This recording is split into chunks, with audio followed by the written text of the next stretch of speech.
Ciao e bentornato. In questa lezione parliamo di lunghe esposizioni, una tecnica sicuramente un po' inflazionata ma che io personalmente adoro, che quindi puoi utilizzare nei tuoi scatti per creare qualcosa di un po' diverso dal solito. La tecnica delle lunghe esposizioni è una tecnica che viene utilizzata anche dai grandi fotografi, anzi ci sono alcuni grandi fotografi, come per esempio Michael Canna e Ernest Haas, che hanno fatto di questa tecnica proprio un loro marchio di fabbrica, come puoi vedere anche in queste immagini, dove possiamo facilmente capire le caratteristiche principali di questa tecnica, dove praticamente tutti i soggetti in movimento lasciano tipo una sorta di scia.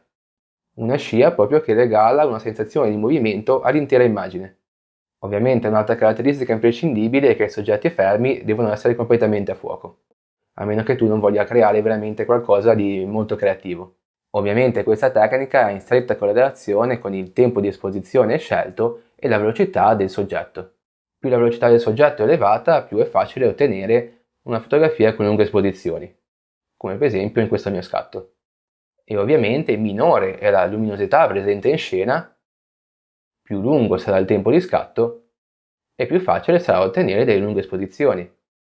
Infatti negli scatti notturni è molto facile realizzare questa tecnica, come puoi vedere anche da queste mie immagini. Quindi per utilizzare questa tecnica dobbiamo sapere controllare perfettamente il triangolo dell'esposizione e avere ben chiaro il concetto di tempo limite di scatto, ossia il tempo massimo che possiamo impostare dalla nostra fotocamera senza incappare in una foto mossa.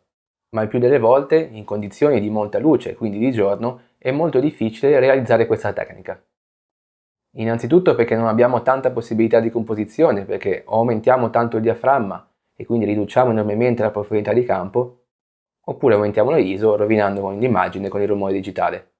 Quindi di giorno, a meno che non ci siano dei soggetti che vanno a velocità molto sostenute, è praticamente impossibile ottenere una fotografia con lunghe esposizioni, proprio per la stretta correlazione esistente tra il tempo, il diaframma e le ISO, e ovviamente la luce presente in scena.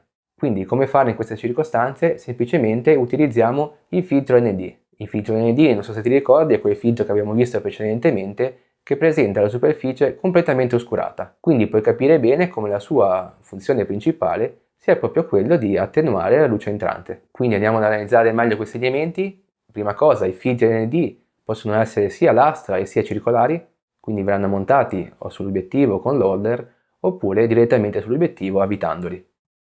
La cosa principale a cui bisogna prestare attenzione quando utilizziamo questi filtri è che non ci siano delle infiltrazioni di luce. Proprio per questo motivo i filtri a lastra generalmente nella parte posteriore presentano queste guarnizioni in modo tale appunto da limitare l'ingresso della luce parassitaria, che se no avrebbe una forte influenza sull'esposizione finale dello scatto. Per lo stesso motivo quando si utilizzano i filtri ND bisogna cercare di utilizzare un coprioculare. Generalmente è venduto con la fotocamera, si mette semplicemente dietro al mirino, proprio a coprire il mirino in modo tale che non entri la luce anche da quella parte, perché potrebbe comunque alterare l'esposizione della fotografia. Se ovviamente non hai un coprioculare puoi metterci qualsiasi cosa. Io a volte uso anche un pezzo di carta, di cartone abbastanza spesso che vado a coprire, attaccandolo col Patafix. Un altro strumento quando si parla di lunghe esposizioni è ovviamente il trepiede, visto che si allungano i nostri tempi di scatto e diventano praticamente ingestibili a mano libera. E proprio per questo motivo un altro strumento necessario è il telecomando di scatto remoto. Perché? Perché quando si parla di lunghe esposizioni non si schiaccia il pulsante di scatto, perché delle vibrazioni potrebbero comunque rendere la foto micromossa o mossa, e si scatta o con la funzione autoscatto, che però ha il grosso limite di avere i 30 secondi massimi di esposizione, che sono quelli gestiti dalla fotocamera, oppure si usa questo telecomando di scatto remoto, che ti permette di impostare attraverso una modalità a bulb qualsiasi tempo di scatto tu desideri, quindi anche 10, 20, 30 minuti. Ti ripeto, questa modalità la vedremo poi più avanti. E ritorniamo ai nostri filtri ND. Come tutti sappiamo e come ho già ripetuto più volte anche all'interno di questo corso, la luce presente in scena varia in maniera anche abbastanza drastica.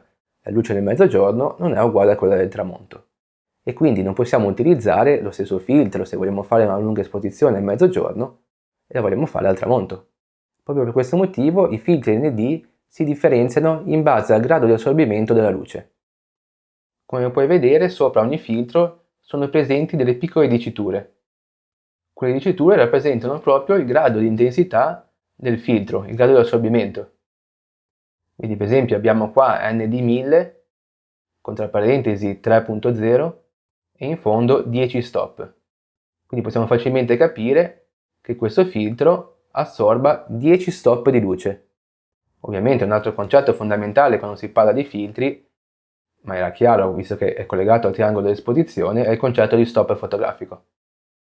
Questo filtro invece, che vedi intanto che è completamente diverso rispetto a quello di prima, è molto più trasparente, si vede il tavolo sotto mentre prima non si vedeva assolutamente niente. Infatti questo filtro assorbe 3 stop e vedi ND8 e tra parentesi 0,9. Infine questo filtro ha una via di mezzo, assorbe 6 stop di luce e c'è scritto ND64 1.8 e presenta ovviamente una trasparenza intermedia tra i due precedenti. Non è assolutamente niente di complicato, soprattutto se conosci il concetto di stop. Quindi quando per esempio noi apriamo il diaframma da F8 a F5.6, aumentiamo di uno stop la luminosità della scena. Quindi a ogni gradino di questa scala, come la scala dei tempi e come la scala dell'ISO, c'è uno stop di luminosità. Ugualmente per i filtri ND possiamo avere filtri ND 2 e quindi assorbono uno solo stop, 4 e assorbono 2 stop, 8 e assorbono 3 stop e via dicendo. Vedi che praticamente il fattore moltiplicativo è sempre 2. Maggiore è la densità del filtro, quindi il numero maggiore sono i numeri di stop assorbiti. Ecco svelato quegli ND10, ND8 e ND64 che abbiamo visto prima. Ma se ti ricordi sul filtro c'era anche un'altra dicitura, come per esempio 0.9. Anche qui niente di allarmante, vuol dire esattamente la stessa cosa di prima, solo espresso in un valore diverso. Questo valore è la densità del filtro e come puoi vedere anche da questa tabella c'è una stretta correlazione tra la densità, il numero di stop e l'ND risultante. Quindi se noi diciamo che utilizziamo un filtro ND8 oppure un filtro con riduzione di 3 stop o un filtro con densità 0,9, stiamo dicendo esattamente la stessa identica cosa. Sono solo diversi modi di chiamare lo stesso soggetto. Quindi un modo semplicemente per complicarci la vita. Ovviamente il grado di densità del filtro andrà scelto in base alle condizioni di luce presenti in scena, ma questo è un argomento che affronteremo meglio nelle prossime lezioni. Però per esempio se vuoi fare una fotografia ND alle 2 del pomeriggio userai un 10 stop, se vuoi farla dal tramonto userai un 3 stop, giusto per darti un'idea. Quello che non cambia indipendentemente dal filtro che utilizzerai è il procedimento di scatto che si deve adottare quando si fotografa con il filtro ND. Devi innanzitutto trovare la corretta esposizione senza filtro, annotarti il tempo di scatto e in base a questo tempo, con delle tabelle che puoi trovare ovunque online o con delle applicazioni, puoi risalire al tempo esatto da impostare. Qua ci sono alcuni esempi di tabelle, ma ne puoi trovare veramente tanti online. Esistono comunque numerose applicazioni, come ti dicevo in precedenza, che ti possono aiutare in questo frangente e funzionano tutte allo stesso modo. Quindi basterà semplicemente mettere il tempo di esposizione senza filtro, la tipologia di filtro utilizzato e ti restituirà il tempo di posa necessario per avere la corretta esposizione di quel determinato scatto. Quindi un procedimento molto semplice e intuitivo. Vediamo ancora due concetti prima di finire questa lezione.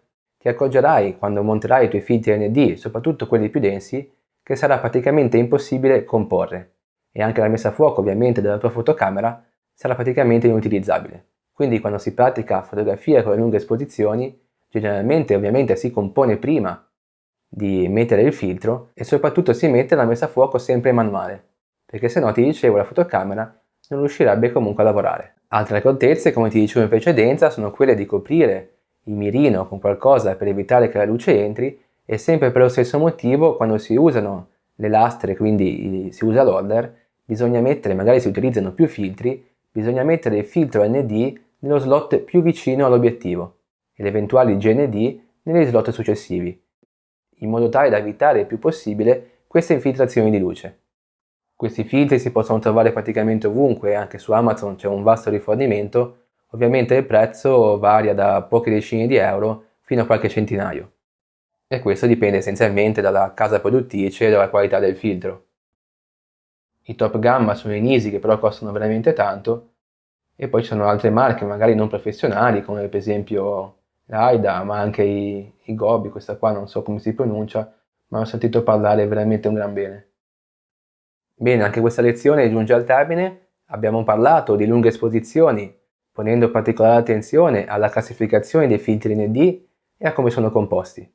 Vedremo poi nelle prossime lezioni l'utilizzo vero e proprio di questi elementi sul campo per capire come utilizzarli per migliorare le nostre fotografie di paesaggio.